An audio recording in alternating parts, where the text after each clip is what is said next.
state government haiba tare hojik BJP led government haiba tare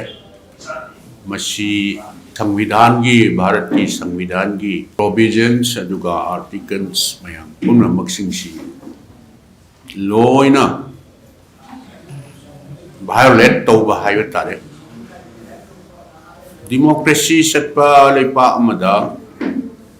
संविधान ना state टुदा पीरिबा तौबम थोकपा थबक मथौसिंग हाइबा तारे मसी अमत्ता इल्लगा चत्तबा तौनिंग बदा तौबा कोई संविधान पीबा हाइबा तारे कॉन्स्टिट्यूशन पीबा आर्टिकल 174 अदुगा संविधान की मखादा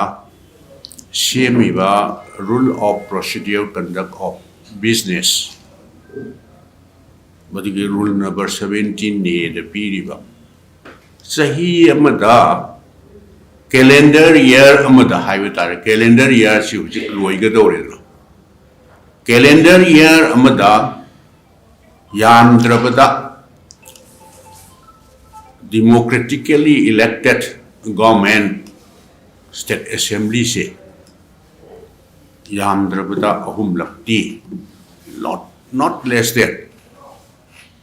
3 times session फंगदबनी हाइना पीरिबा संविधान की आर्टिकल सिंह असी लोइना वायोलेट तौरगा कॉन्स्टिट्यूशन की आर्टिकल 174 द पीरिबसी अहुम लक हाइबदी बजट सेशन अमा ऑटम सेशन अमा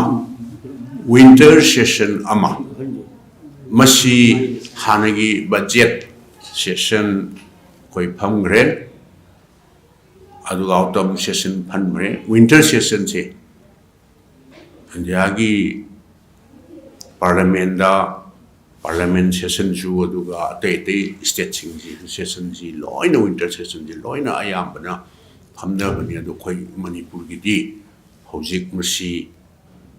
फमननब सोमोनसु तौबिदे अदुगा फमननबगी प्रिपेयर तौसु उदे कैलेंडर ईयर दि लोइगदौरेना अदुना कोई उपाय लेतबनिना ओपोजिशन की साइड तगिदी सी पॉलिटिकलाइज तौबगी नते तौबम थोकबा इंस्टीट्यूशन जिंगसी फंक्शन तौरक्तब तौनिंग बदा तौबा अदुगा कॉन्स्टिट्यूशन पीरिबा आर्टिकल्स प्रोविजन मयाम जिंगसी मथम वायोलेट तौरपसे मसी तहन बियू हाइना कॉन्स्टिट्यूशनल हेड हाइबा तारे कौरकद्रा ना खोजे दुम गाई लेबने कौरक्तबसदैदा कॉन्स्टिट्यूशनल हेड अखोगी गवर्नर दा मेमोरेंडम अमा पिसनख्रे अदुदगी हाउस की कस्टडियन ओइरिबा ऑनरेबल स्पीकर दा अमा पिसनख्रे कॉपी अमा मेमोरेंडम दो अदुगा चीफ मिनिस्टर दा अखोई ngरang कॉपी अमम पिसनख्रे अदुना मसी मणिपुर दा हुजिक लैरिबा गवर्नमेंट से मसी भारत की कॉन्स्टिट्यूशन पीरिबा मदुगी प्रोविजन मयाम सिंगसी लोइना वायोलेट तौरे अखोई डेमोक्रेटिकली इलेक्टेड गवर्नमेंट से लैरिब्रा लैत्रब्रा मसी डेमोक्रेटिकली इलेक्टेड लैत्रगदी डिक्टेटर की शासन तौदना तुम चथदना लैरब्रा हाइबसे अखोई ओपोजिशन की साइड तगी क्वेश्चन तौजरी अदुगा मणिपुर प्रजा सिंगनसु मसी सोइनमकी हाइदोकपा मानरुबा तन्ना नि खंगदे अमने खंगदे अखंग आइजिंग लैरिबा मयाम पुनमक्ति मसी लोइना खंगमगनी अदुना मसी मणिपुर की प्रजा सिंगदी हयेंग सुंसोय सोइदना अखोई द क्वेश्चन तोरकनी हाइबगी वानतेको नोय ओपोजिशन द लैबा तारसु मसिंग यामसु यामद्रसु प्रजा सिंगी म्यूटनी ओपोजिशन नोइदी मसे खंगभम थुई मसी हंगभम थुई अदुगा सरकार दा नोई प्रेशर पीभम थुई मधु प्रजा सिंह मधु हायरकनी हाइबद नतना अखोई opposition da leiba akhoi di day one ge dum haijabani constructive suggestion akhoi matam punamakta adu akhoi adum pigani adu sarkar gi togum thokuma thau tawrokta ba taragadi akhoi tuminna silent spectator dauna leibadi akhoi gi leiba yaroi haidra matam punamakta akhoi keno tawjagi badana aduna hojiksu adum matam lei haiba tare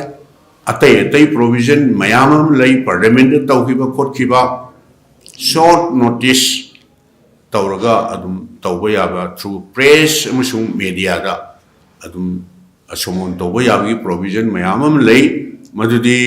सरकार नसो अदुम खंगमगनी अदुम सरकार दा अखोई democratically लेरिबा institution से function तहन बियू मसी अखोई अखोइना थमजरी मफम जे in the interest of the state and the public नि हाइबा ए वफम खसी थमजरी Thank you. Any questions or any? Masudi normally the 15 clear days ki mamangda masi tawgadabani adubu मधु तौद्रगसु होजिक प्रोविजन कॉन्स्टिट्यूशन पीबा प्रोविजन मयाम लेरीबा होजिकसु शॉर्ट नोटिस अदुगा कनोदा प्रेस मीडिया दा तौरगा अदुम कौबा याबा इवन भारत की पार्लियामेंट सेशन होबा कौखिबा लेयेबा मधुदी अखोई गवर्नमेंट ना मधु कनो तौद्रगदी मोय खंगमगनी सुसोय सोयदना खंगद्रगदी अखोई ओपोजिशन हाइब तारे ना सिगी प्रोविजन मखादा सि आर्टिकल मखादा कोई कौबु ये दो हाइब ताए बखोय मतang khwai da kogi assembly ko phang gi matang si mawang su su yam le da pham da na phona ba gi mayam da ku ye da do kari ni khandi gi le ko ye assembly leader da hai ba assembly pham da yam da pressure ma la ga gi mo ma to yu si adu madudi ai ngasai thamjang re na masi लेरिबा state government से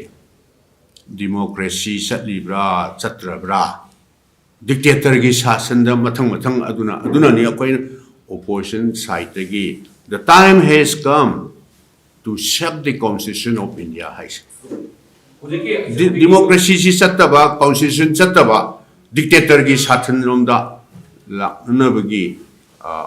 मोंग चथरपछि मसी अखोय दी constitution कंदब यारोय democracy कंदब यारोय प्रजा सिंह मणिपुर लेबा प्रजा सिंह का खुशम नरगा हाइना कोई हाइजरिबे Yes, please. Session कौदबगी Matang दा कोई opposition की साइड तकी लोगम थोपा अपील केरो यामा मले अनदर वे मीन्स सम लेबिरा मसी की केनो कौनबगी कंपल्सरी कौनबगी लंबी माइदा मसी लंबी लेब्रा लेरगदी मदु वे तो सिनरगी उपाय लेब्रा लइए ए होजे ngасai haiduneba masi sagdar and call the piba provision leyeba adu masi aina masi loina pa na leiragati eba ko